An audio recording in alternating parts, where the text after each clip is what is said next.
بسم اللہ الرحمن الرحیم۔ السلام علیکم ناظرین، علاقائی خبروں کے ساتھ میں ہوں علی حسن صابری اور آپ دیکھ رہے ہیں نوائے نیشن۔ افسوسناک خبر شامل کرتے ہیں تاندلیاں والا کے نواحی چک 457 گاہبے سے، جہاں اوباشوں نے 12 سالہ بچے کو ورغلا کر بدفعلی کا نشانہ بنا ڈالا۔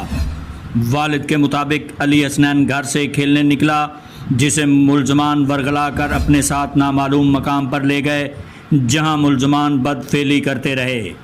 حالت غیر ہونے پر بچے کو فصل کماد میں پھینک کر فرار۔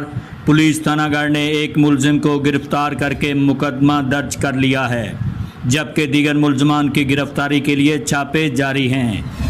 دوسری جانب آئی جی پنجاب نے افسوسناک واقعے کی آر پی او فیصل آباد سے رپورٹ طلب کرتے ہوئے ہدایات جاری کی ہیں کہ ملزمان کو جلد از جلد گرفتار کر کے قانون کے کٹہرے میں لایا جائے اور ملزمان کو نشان عبرت بنایا جائے۔